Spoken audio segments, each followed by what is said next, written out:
Hey friends, welcome back to the NeuroSpicy MomPod, the cozy sensory-safe corner of the internet where we talk about neurodivergence, nervous system healing, and reparenting ourselves while we're raising neurospicy kids. Today's episode is one I've been carrying for a while because I keep noticing something, not just online, not just in neurodivergent spaces, but in my own life. There is a massive gap between what neurodivergent support looks like in theory and what it looks like when you don't have a safety net.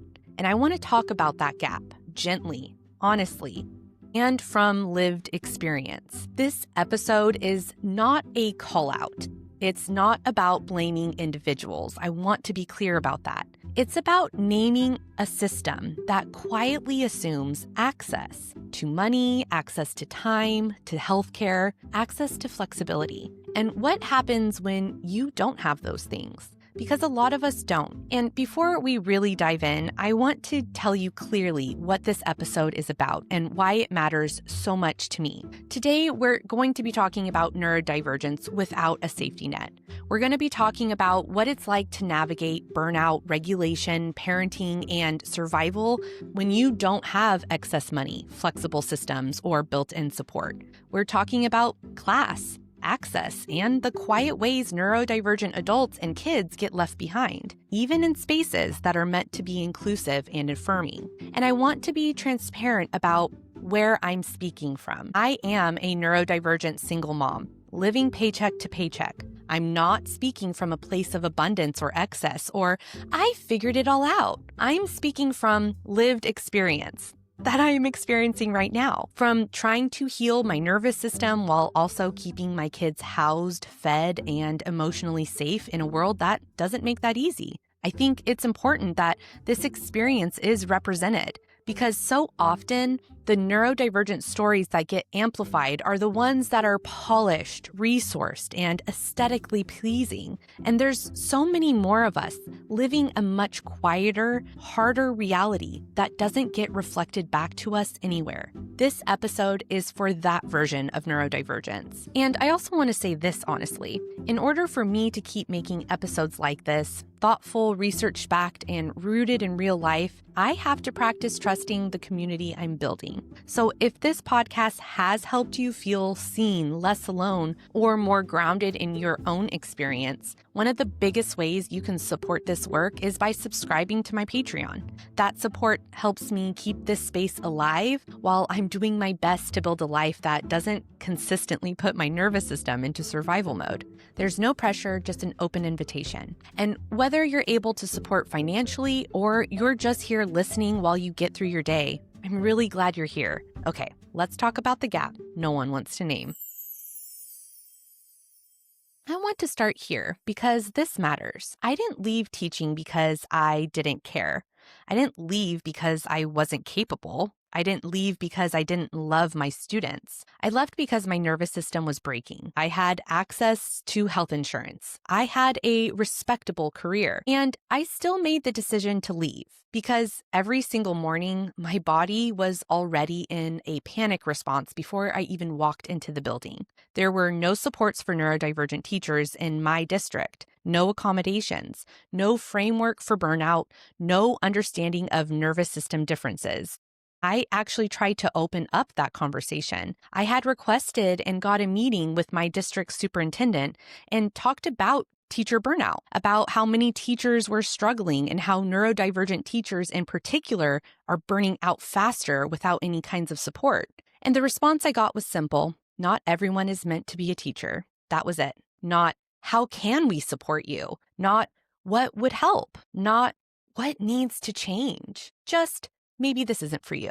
And that moment matters because it mirrors what so many neurodivergent people experience across systems. When an environment harms you, the blame gets placed on your capacity, not the systems. So I made the decision that doesn't always make sense from the outside. I left a professional career and started cleaning houses. And here's the part that matters. Cleaning houses does not send me into a panic attack every morning. I can wear comfortable clothes that don't put my body in a physical chokehold all day. I'm not required to exist in business casual or a dress code that keeps my sensory system activated nonstop. I can work through a task from start to finish without constant interruptions. I know exactly what my expectations are, and I know exactly how much energy a job will take. After the initial meeting with a client, the work itself is consistent. There's no daily navigating of inner office relationships, no constant exposure to gossip, no walking into spaces where I can feel how disliked I am. My rejection sensitivity is strong, and in teaching, it was relentless. I could physically feel how much I wasn't wanted or liked, especially by my principal, who was my boss. That kind of social stress is not neutral for a neurodivergent nervous system. It accumulates. Cleaning houses is still hard. Running my own business pushes me past my limits sometimes. Dealing with clients stretches me and my social anxiety, but it is less harmful than the environment I left, and that distinction matters. So here's the part that often gets skipped in listen to your nervous system conversations. I didn't just change careers. I took a direct hit to my standard of living so that I could survive. I lost health insurance. I've, at this point, lived a couple years without it. I experienced chest pain that I cross my fingers is nothing. I watch my ankles swell at night and lie with my feet up, hoping for the best. I manage symptoms I should be able to get checked out, but I can't. And this is where the conversation about neurodivergent support becomes incomplete if we don't talk about class and access, because the advice often sounds like, honor your body, leave environments that harm you, choose regulation. But what happens when leaving costs you healthcare? What happens when healing means choosing between nervous system safety and medical safety? That's not a personal failure. That's a systemic gap. This is where I want to ground this in research for a moment. In public health and developmental research, socioeconomic status isn't vague. It's measured. Researchers look at income, education, housing quality, neighborhood resources, and access to care. And what the research consistently shows is that neurodivergence exists across all socioeconomic levels, but diagnosis, identification, and support do not. When families have more resources, they tend to get earlier evaluation. They're more likely to get access to specialists. They're better positioned to secure services and navigate advocacy systems that require time, knowledge, and persistence. When families have fewer resources, the experience often looks much different. Diagnosis can be delayed or missed entirely. Children and adults are more likely to be misdiagnosed. Services, even after diagnosis, are harder to access. And the stress of constantly navigating systems that require follow-up, paperwork, and self-advocacy becomes its own chronic burden. The need exists everywhere. The support does not. And this doesn't just affect children. It affects adults who were never diagnosed, adults who can't afford evaluations, adults who burn out of careers without safety nets, which brings us right back to lived experience, that advice without access becomes pressure. When regulation tools assume money, when healing assumes time off, when support assumes insurance, childcare, and flexible schedules, the advice stops feeling supportive. It starts feeling like a reminder of what you don't have. I feel this when I'm cleaning houses, listening to podcasts where people casually talk about travel, retreats, and wellness routines. It's not jealousy, it's disorientation. It's realizing that we are not living in the same world. There is a whole population of neurodivergent adults and kids who don't show up in curated content. They live in apartments. They live in small houses. They share bedrooms. They don't have sensory rooms. They don't have multiple therapies or the bandwidth to advocate endlessly. And when those experiences aren't reflected, people internalize the idea that they are doing something wrong. You are not. You're responding normally to a system that offers support after collapse, not before. So this is my call in, not a call out. I want neurodivergent spaces to talk about access alongside advice. I want us to normalize low-cost and no-cost regulation. I want us to name privilege gently when it exists. And I want us to amplify survival stories, not just thriving ones. I want us to say that healing is not a moral achievement. Survival is not a failure, and choosing consistency over prestige can be a regulated choice too. If this episode hit close to home, I want you to know this. You are not weak for choosing survival. You are not broken for needing predictability. You are not failing because your healing doesn't look aesthetic. Sometimes regulation looks like leaving a respected career. Sometimes it looks like choosing stability over status, and that counts. And I want to stay here for a moment because this isn't just about validation, it's about reality. What we're talking about today is the cost of surviving in systems that were never built with neurodivergent people in mind, especially neurodivergent people without money, without backup, without generational safety nets. And I don't want to end this episode with, "You're doing great, sweetie," and then send you right back into the same conditions that are burning you out.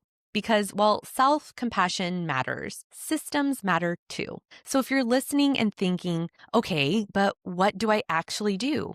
I want to name a few things here gently. First, if you're navigating school systems right now, whether that's IEPs, 504s, evaluations, or accommodations, you are not failing if it feels confusing or slow. These systems are complex by design. Many families don't know this, but there are often free or low-cost parent advocacy organizations, disability right groups, and educational people at the county or state level who exist specifically to help families navigate this. You don't have to do it alone, even if it feels like you are.